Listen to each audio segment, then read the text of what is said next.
Window 2 is open. Window 2. This is as busy as it gets. We're setting record numbers for early voting here in Chatham County and in Georgia and probably nationwide. People are really trying to get their vote done early to get it banked and make sure that they're counted as of election day. Window 10. Window 10. Als je niet beter weet, lijkt hier geen veldje aan de lucht. Hier achter me in Savannah, Georgia zijn ze al volop aan het stemmen. Het early voting is hier al 2 weken bezig. En de juridische loopgravenoorlog die is hier ook al begonnen. Vooral de Republikeinen die betwisten op dit moment elke stem. Why does a group go through such lengths to keep people from voting? I've been doing this for 20 years and I thought I'd seen everything in the first 16 years that I did this. But in the last 4 years, I've seen the voting process be used for partisan political purposes, and it makes me a little bit ashamed to be a part of the process that's being manipulated that way. In deze belangrijke swing state luiden ze bewust nu al de noodklok. Want aanhangers van Trump zijn dit jaar beter voorbereid dan 4 jaar geleden. En doen er alles aan om de uitslag van de verkiezingen te beïnvloeden. So, under Georgia law, and this is the case in a lot of other states, one individual citizen can challenge the right of another citizen to vote. Before 2020, we saw very few of those challenges, maybe 5 a year at most. And now? Now there can be 1,000 in a month. And in some counties in Georgia, in the larger counties up in Atlanta, they're having tens of thousands in a month. Het doel van de wet is om verkiezingsfraude tegen te gaan. Maar ze komen er hier al snel achter dat er heel iets anders speelt. The one that we saw that really turned my stomach, this was back in, I think, June or July of this year, was about 600 challenges of college students. And so to focus on students is in and of itself a little suspicious. What was really suspicious was here in Chatham County, all 600 of the challenges of students were of students of color. Students who attended a historically black college or university, Savannah State University.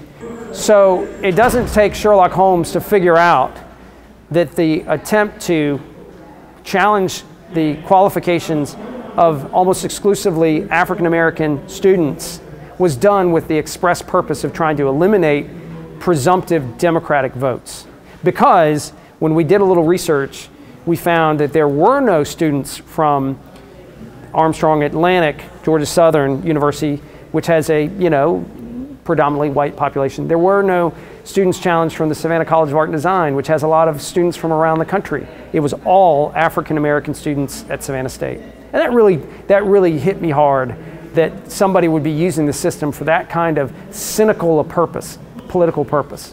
It is a serious matter. Rock the vote. En dat is ook hard aangekomen bij de zwarte gemeenschap die dit weekend op straatfeest viert. Right now you're standing on MLK, Martin Luther King Boulevard, where civil rights stood for voter suppression against that. Het ziet er feestelijk uit, maar ze maken zich hier grote zorgen over de komende verkiezingen. Georgia have already been trying to change laws, as we speak possibly, to change laws to make it very hard and tough for people to vote.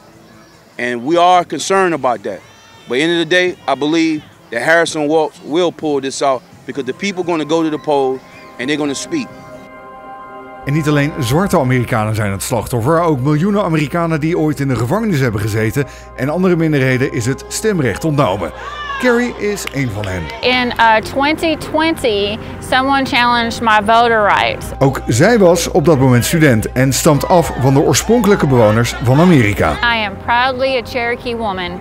They go after vulnerable populations, people who are unsheltered homeless, people who are right out of the system and they're rebuilding their lives. People who are young, they go after people who they assume are going to vote one way. One of the main motivations of those who bring these challenges is to try to game the system, to try to use it in their favor, in their political favor, in their partisan political favor.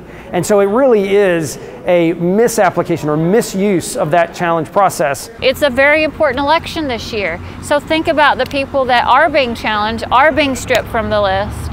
And it shouldn't be happening. In het stembureau worden we, Hi, are you one of the ironisch genoeg, gestort door een Republikeinse waarnemer die verkiezingsfraude moet tegengaan.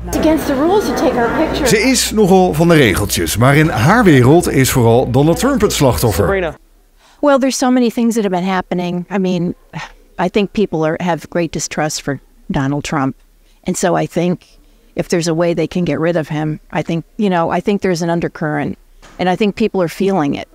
Het is een gevoel, een andere werkelijkheid die hier verwoord wordt. In een jaar waarin de partij die de regels misbruikt ook de partij is die het hard schreeuwt dat er verkiezingsfraude is. Het kan hier allebei naast elkaar bestaan. En dat maakt dat ze zich hier in Georgia schrap zetten voor de dagen die komen gaan. I am anxious that there will be continued strife, continued dispute, like we saw in the aftermath of the 2020 election, where there will be days, weeks, months of litigation after the results are certified, trying to contest it, trying to overturn it, trying to do whatever the losing party can do to try to overturn the result.